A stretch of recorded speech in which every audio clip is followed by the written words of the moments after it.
to the Kendrick Shope Show. I have missed you so incredibly much.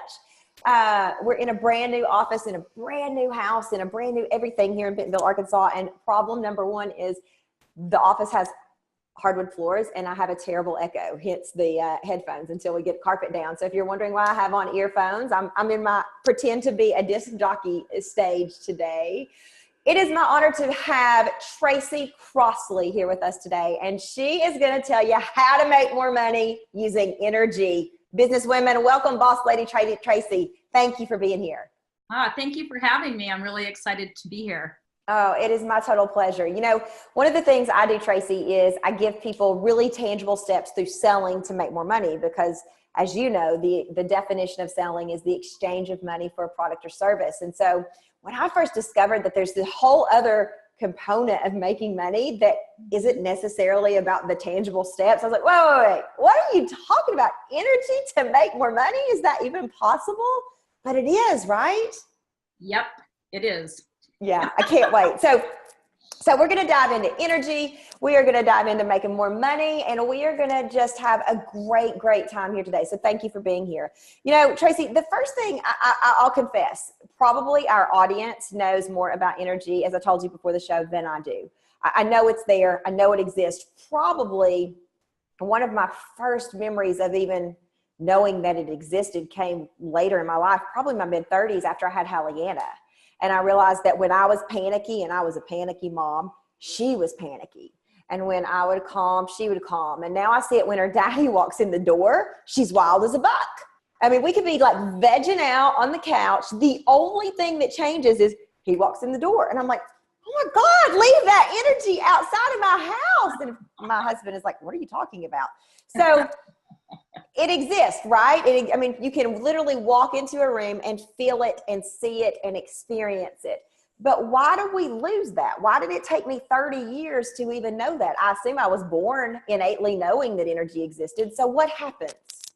Well, most of us get in our heads because our society is all about thinking. Our society is all about a linear path. It's about black and white, intellectualizing everything. And so most of us, when we're kids, we have certain goals, and they're linear goals, right? You grow up, you get the white picket fence, you get 2.5 children. I don't know what the 0.5 is, but I always wondered that myself. So, you know, you go on this path that's laid out for you if you're following supposedly what society says. And then I know most people, if they don't know anything about energy, they come to a point in their life where perhaps they've been following this path. I was one of those people that followed that path until my whole life kind of blew apart at one point when I got divorced. And for me at that time, I was wondering what the heck is going on with me. I couldn't figure out my feelings because I had really been intellectual. I intellectualized everything. And my whole goal was not to feel any emotions. So part of energy is emotional. It's basically emotional in terms of how it's inside of you, because you have core beliefs, and your core beliefs came to being through emotional events that happened outside of you. And so they have a certain energy to them. Your belief, like if you have a belief that you don't have worth or you don't have value, or you have positive beliefs, well, then your emotions go along with that and it gives you an energy. Plus you have energy as a being anyways. I mean, people have auras and all of that. I can go 52 different ways talking about energy. So, you know, just for the purpose of how we let our heads get in the way of it, and then we try to corral it in, it doesn't work. At least it didn't work when it came to me and what I do for a living and how I make my money. So one of your signature thing, or one of the things that you talk about is intuitive reinvention, correct? Yes. What does that mean? Well, do I have all day? Because your business is founded on this, right? But give me an idea what that means. Well, basically it means to go about life intuitively. And most people think, oh my God, that's crazy. But it's not that you say, oh no, I don't have any goals. I'm out in outer space. It's not like that. It's basically you are allowing the innate you, the authentic you, to lead your life. Because actually what ends up happening is if you allow that part of yourself to lead, and it doesn't mean that you don't use your thinking brain, but your thinking brain is a computer and it should be used for computer-like things that you need to do in your life. Okay. So when it comes to the innate part of you, the intuition, that's already inside of you. And it's basically allowing that to motivate you and having a certain trust of yourself. Most of us don't trust ourselves, and we don't trust life. And so that's why we're always thinking, we're always worried, we're always wondering. But if you actually trust yourself, you can kind of relax and you put energy in a direction as far as taking action, and things start to happen, but you don't force it. So it sounds so esoteric, but that's pretty much the way I would describe it. So one of the things I read once when I was, again, literally just kind of discovering what energy means, at least as far as I understand it, was in a Martha Beck book. And she said, I'm going to misquote it because it's been 5 years since I've read it, but something along the lines of, if a baseball was coming towards your face, you would instinctively, most people would duck. I'm not sure I would. My husband says I have the reaction time of a sloth, but most people would duck. And then that is your intuition. That is your body's knowing. Is that accurate? Is that a good way to describe it? That would be a good way to describe it, but we do all sorts of things to block it, and that's where the problems come in. So how are we blocking our intuition? So let me back up. So if our intuition is there to guide us and protect us and help us make right choices or whatever, what are ways that we block it? We tend to overthink things, and we tend to force our will upon life. I don't know anybody who does that. I used to do that, so I know exactly what that's like. I used to be called a AAA personality. Okay. Oh my gosh. Now I'm just an A. Yeah.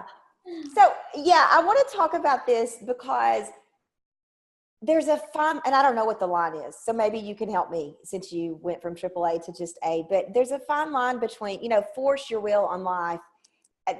There's also this balancing act of not giving up and going after what you want, right? And so how do you know when you've crossed over into I'm forcing my will and blocking my intuition? You can feel it. So when you feel depleted, when you feel like you're hitting a wall, those are indications that you are mentally trying to force something. Sometimes in life, and this is what I believe, and this is what I've learned.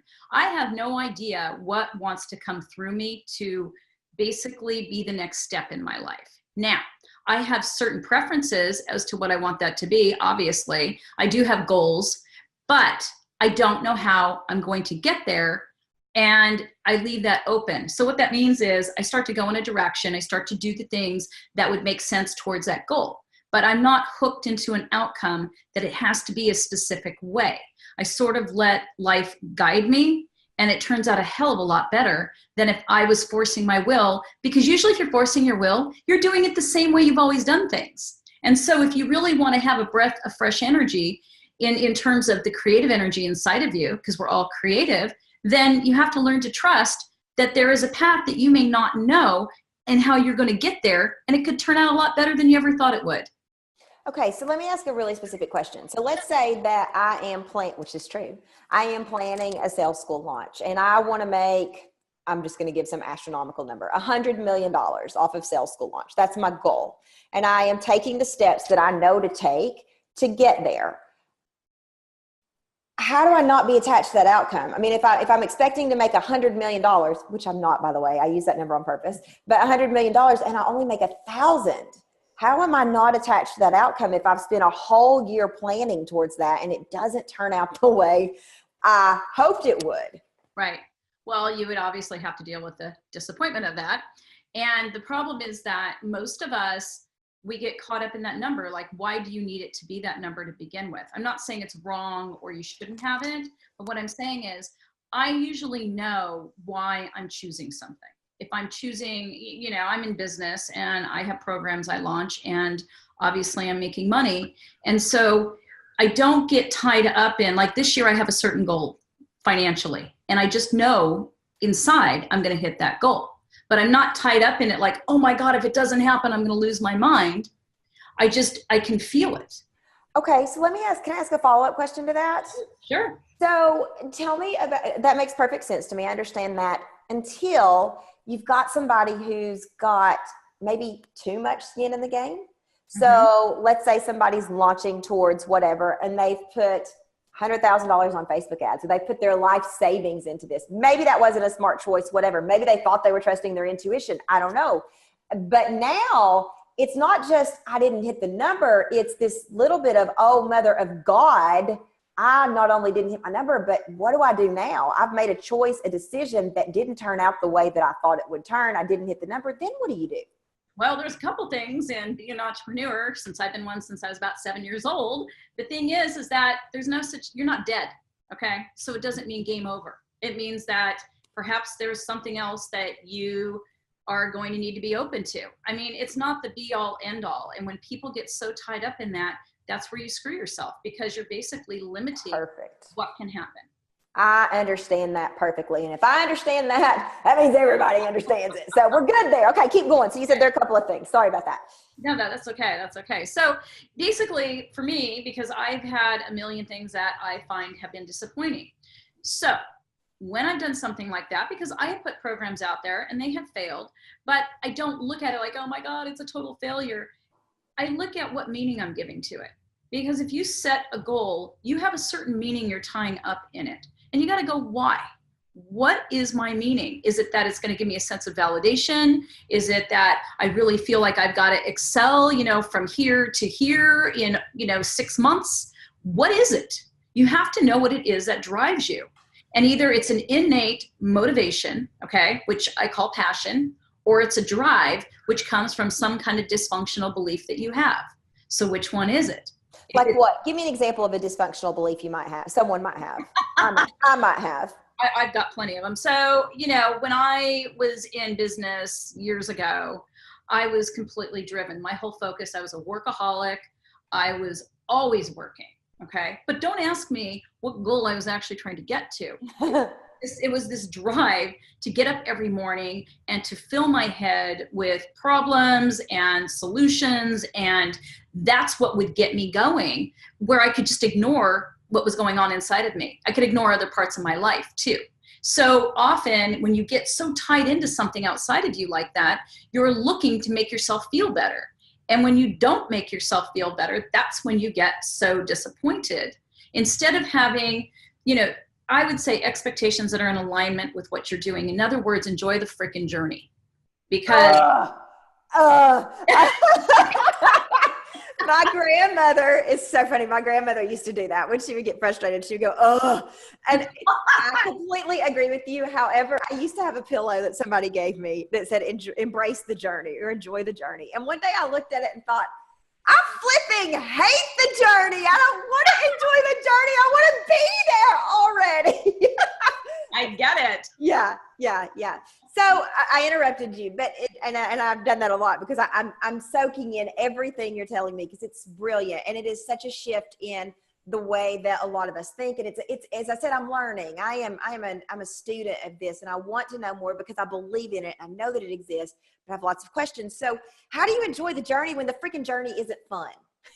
Okay, so here's another part to this. You're gonna love that. Okay, so and this gets, I don't want to make it complicated, so I'm trying to keep it really simple. Yeah, please do. You have to ask yourself why you cannot accept where you are.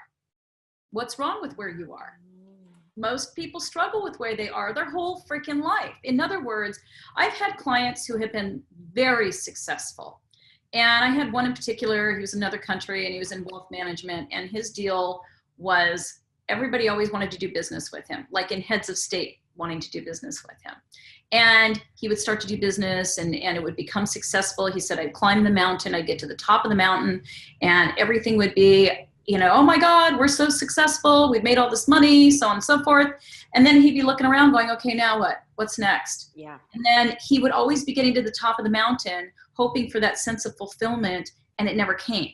So you have to be enjoying the journey because that's where the fulfillment is. So that when you get to the destination, which is to me, it's just like a travel stop along the way, those rest stops. Mm-hmm. It's kind of like, okay, I'm at this rest stop. Let's see, I've achieved this, great. Now I'm going to get back on the road and I'm going to see what's on the road as I get to the next destination. Because that's when you look back when you're 80, 90 years old and you go, wow, I love how my life has been. Otherwise, you're always going to be in search of, and you're never going to get there. You're always going to try to climb another mountain going, where's the fulfillment? And to me, that matters. So I'm curious how money plays into this. So I'll give you an example. I thoroughly believe that money does not make you happy. I also thoroughly believe lack of money can make you miserable. I also always joke, and no disrespect towards anybody who is independently wealthy, but I joke that, you know, it's really, it seems, I don't know. So from the outside, it seems really easy to be soulful and happy and change the world if you have bazillions of dollars, if you don't have to worry about how am I going to make my mortgage payment? How am I going to put my kids through school? How am I going to pay our light bill? I mean, those are almost in Maslow's hierarchy of needs. Some of those are our most basic needs. So how does money, you know, if you're broke, how does money or lack of money fit into this enjoying the journey? Because when I've not had a lot of money, I haven't been super happy. Is that an energy thing, a circumstance thing? Well, that's a wonderful question. And we're done. That's all you get. No, I'm just kidding. Oh, well, no, my journey has been quite the journey in that way. So I have actually spent a good portion of the time that I've been in business. I've been in this business for 10 years and I've had several businesses. So let's see, I went from unemployed, I lost everything, you know, my house, all of that, living at someone else's house. I have 3 grown kids and my youngest was still in high school, you know, finishing up high school at the time. So went through a lot and ended up having to go bankrupt. And pretty much you talk about financial ruin, right? So I realized that I had some really crappy beliefs around money. I realized that the energy I put out about money was a huge block to it coming to me. And it wasn't so much that I was in a place of, oh, I hate money, money's bad. It was that I felt like I couldn't have it. I felt like I could only have so much. And I didn't grow up without money, but it was just this belief I had. So long story short, I really worked on the belief I had around money. And at the same time, I made sure I was present in my journey, even though at times it was so painful. And so about, what is this, 2018, it's like, what year is it at this point, right? They go so fast. I know. Yeah, I think it was about 4 years ago when it started to shift. And literally, I was very open and money basically, I'm not like, oh, money just comes flowing in. But in a sense, it does. It's like I set financial goals and they happen. And I cannot complain about how money comes to me. And I use it sort of as a partner. I don't know how to explain it because it sounds like it's way out there. But it's that I have this partnership with money. And then I know money is always flowing to me. It's the weirdest thing, but I really believe it. So, and I've heard Grant Cardone, of all people, who is probably the least, I don't know, I'm certainly making an assumption. I know Grant, so he'll probably tell me I'm being mean because he tells me I'm mean. He's told me I'm mean before, but yeah, I know. Grant Cardone told me I'm mean. No, he told me I hurt his feelings. But anyway, whatever, Grant. You and I can take that up privately. So I'm joking, everyone. So, but I've heard Grant Cardone in his book say, you know, there's no shortage of money. There's money's out there. It is out there to be made. There are people who don't have enough money, but so it's all in here. So yeah. So is it? I got off on a tangent a little bit, I took a sidebar here. So is it your thoughts around money? Is it the energy around money? Is it both? Or are those two different things? There's a whole lot there, but because it sounds to me like you changed some of your thoughts about money, which then in turn changed your energy towards money. Is that accurate? It was the other way around. So tell me about that. Yeah. Okay, so my thoughts reflect how I feel inside. So I mean, there are a lot of things that I have done to move myself. I have broken some of my beliefs. I have broken patterns. And a lot of that then in turn goes to creating the thoughts that I have. So there's a great book called The Science of Getting Rich. I don't know if you've ever I've read it. It's fantastic. Yes, I highly recommend it to everyone. Yes, so do I. In fact, my fiance and my son were in the car the other day and guess what we put on? That's what we put on. I love it. Yeah. Okay. So, but that was one of the things I would listen to daily for the longest time. Really? Yes, but that's not the key to everything, but it does help because one of the things that he says is if you're going to go and you want gold and you think that there's not enough gold, if you believe that there is gold, there will be gold in those mountains. And to me, that's how I try to live. But I had to remove a lot of the blocks that I had to that, because if you don't feel it, like let's say you're thinking, I'm a millionaire. Well, great that you're thinking that, but do you feel like a millionaire? Probably not. So if you don't feel like one, you're not going to attract it. You have to feel it. That energy has to be in alignment with it. If it's out of alignment, then it's not going to happen. Or it may happen way down the line, but it's not going to happen today. Okay, so where would you say people who are watching, who are, at various stages in their business, where should they start? Because, maybe you can, but it's hard to, and this would be the wrong thing to do. I'm using this language intentionally, but it's hard to force yourself to feel something that you don't feel, or is it? Well, you really can't do that. And that's why you have to get past your negative core beliefs. You have to be able to change the patterns. You have to look at how you look at reality through a little tiny pinhole of what is possible. And then what you have to do is you have to go, okay, I've been looking for evidence that my version of reality is true. Well, if I'm poor, then I'm looking every day for evidence that says I'm poor. So you have to actually change how you see reality. Yes. This is a sales job. This is a sales job. So, I mean, really, if you believe, so one of the 5 foundations of authentic selling is belief. If you believe that you're poor and then you go out and find supporting evidence, if I'm understanding this correctly, then you will be poor. It's just like if you're going to sell an amazing coaching program and you are not sold on the program, you can't sell it to anybody else, because you got to know the difference that you're making in the lives of others. You got to know why people are going to pay you what you're asking. And if you can't answer those questions, you're going to be broke. And it's true. Yeah. Okay. I understand that. That's tangible. I get that. Yeah. I mean, I was in sales for a long time. I was in sales management. I trained salespeople. I've done the whole thing, which is another story in and of itself. But the thing is, when I used to sell to people, I always went in and I developed a relationship. Yep. And my whole thing was about giving people what I felt, not thought, but what I felt they needed. Because if I was doing that, I was making a connection.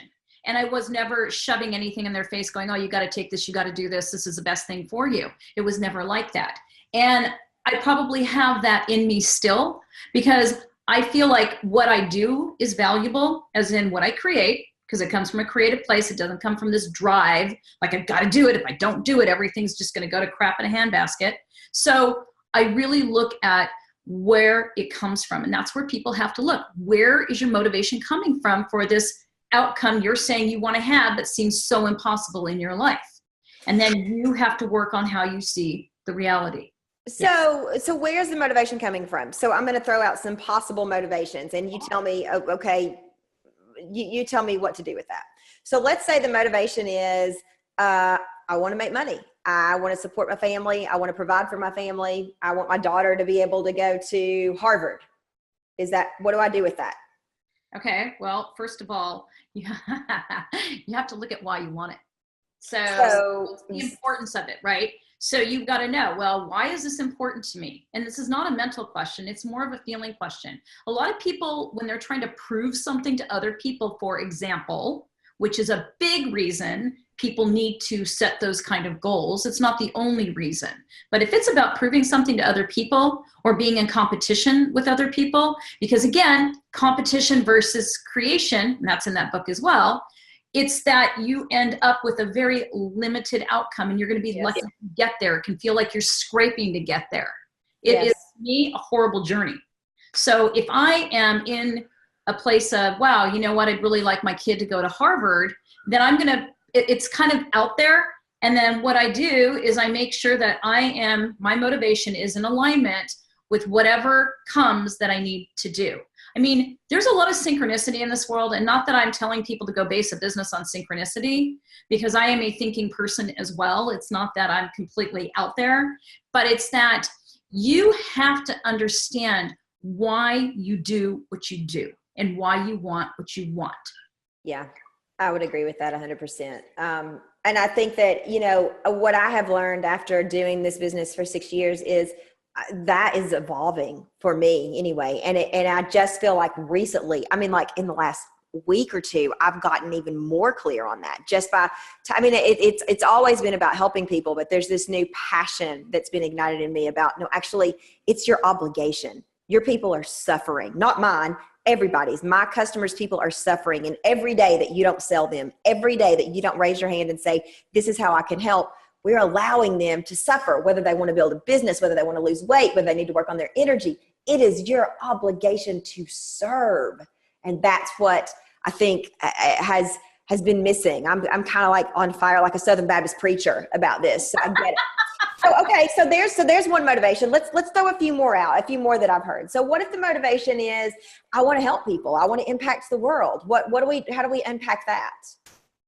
Yeah. Okay. So I'm laughing because it's another zinger, of course. So the deal I'm intentionally giving you zingers. Totally fine. I mean, I don't mind sharing at all because frankly, it's what I do for a living. So when it comes to why you want to save the world, you've got to go and get a mirror and you've got to look in it. And you got to, first of all, make sure that you have saved yourself. In other words, we tend to want to rescue other people for validation. We're not rescuing other people because it's generosity of spirit. This is not everyone, by the way. But when you're totally detached, when you're in your head and you're not, I want to say fully empowered, whole, you're coming from a place of trying to take your own suffering away by focusing on someone else. And so what you do is you're basically avoiding you.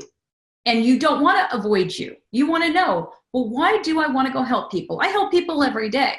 When I first started out, I was a rescuer. I'm rescuing and fixing everybody's life. And what about my own? Oh, I don't have an emotional life. I don't have feelings. I don't have problems. I mean, literally at one point in my life, I thought I was problem free, which is hilarious. But it was this whole drive for so long. And then as I did this work to remove all these obstacles and to get real with myself and to be authentic, I found that what I have can help people in a way that doesn't cost me and it doesn't make me disconnect from my own life and pour it into theirs. You can always tell when people are doing that because then they're attached to what the other people do. This was me the first few years in business. I was so attached to my customers' outcomes because I thought if they didn't succeed, it meant I was a bad coach, or it meant that they were going to tell other people about how bad I was. And I really have only recently learned to let go of that as well. I whether that's a 6-year reputation of whatever, or whether it's just, I don't need that. I can't do the work for you. I can sell you the lawnmower, but you got to get on the lawnmower and start the freaking thing. Yeah. I mean, so, okay. All right. Fair enough. So let's start, you've had such great things here. One of the things that I love is this idea that you can't save others if you haven't saved yourself. So how do our listeners and viewers know if they need to start, which we probably all do, with saving themselves first? Like, give me some guidepost along the way, if you will, to say this is where you start. Pay attention to your thoughts.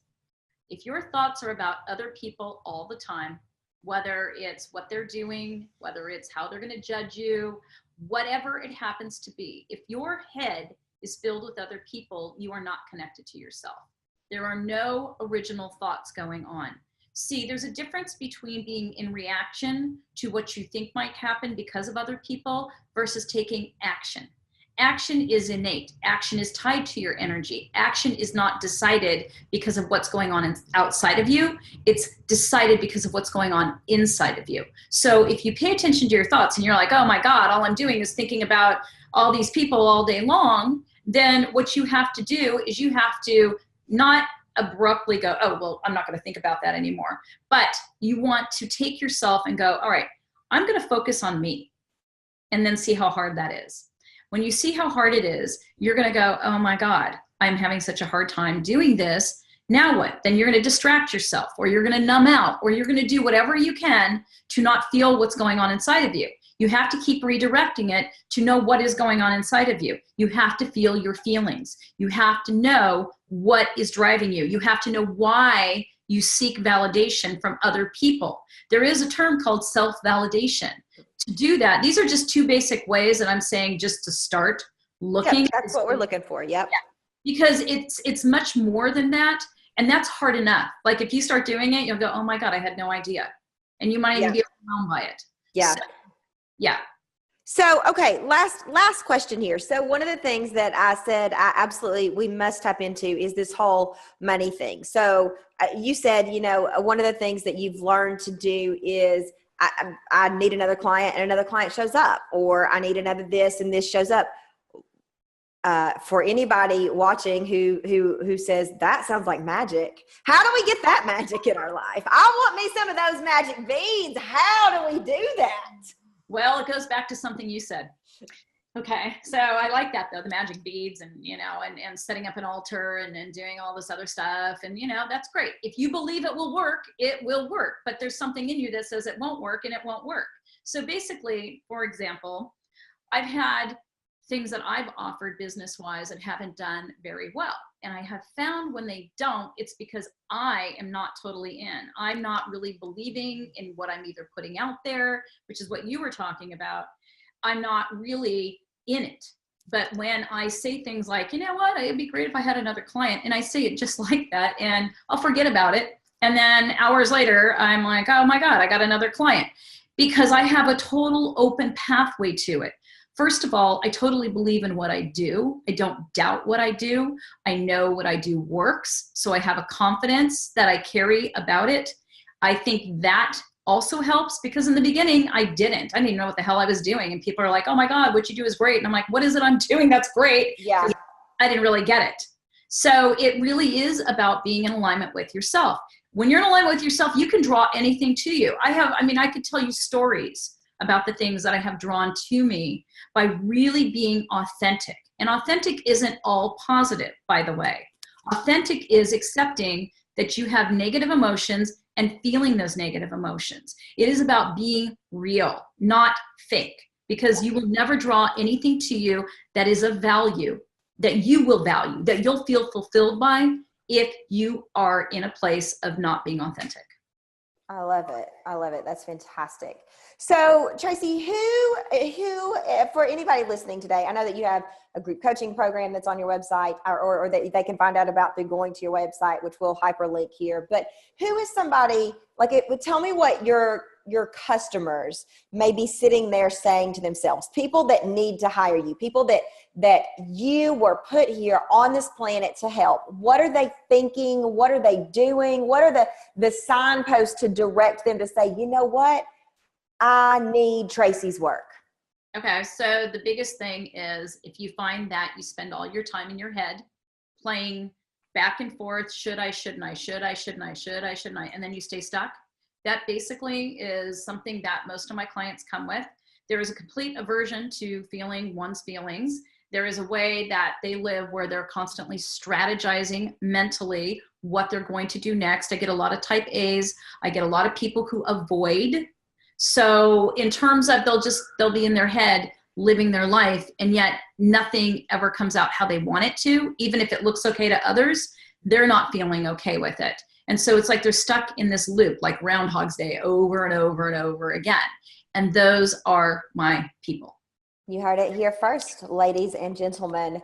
If you are playing this mental ping pong with should and shouldn't, or if nothing seems to be fulfilling you or getting you to the promised land, or no matter how it looks on the outside, you're kind of devoid of feeling, or you're using escape routes, right? Then Tracy's work is for you, and that is, she was put here to help you navigate that. You can find her at tracycrossley.com. I'll hyperlink that in the show info. Tracy, anything else? It's been an absolute pleasure. I've taken, I don't normally take notes when our guests are on the show, but I've taken 2 pages of notes here. I think I've got some work to do. I'm also going to pick back up the Science of Getting Rich. It's been a couple of years, so I'm going to pick it back up. Anything you want to leave our viewers and listeners with? Yes, that if you trust life, life will deliver. You have to believe in yourself as well. Okay. So it goes hand in hand. Trust yourself, trust life. Everything comes to you. I promise. I love it. If you trust yourself and trust life, it will deliver. Ooh, that gives me chills. I love it. Tracy, thank you so incredibly much for being here. I know you've got to jet off to another interview. You're like interview lady today. So we appreciate your time for being here, and we'll hyperlink your website here so everybody can find out about your amazing work. I am Kendrick Show. This has been the Kendrick Show, and I believe in you and your business. Your customers are out there waiting on you. They need you. Go out there and change the world.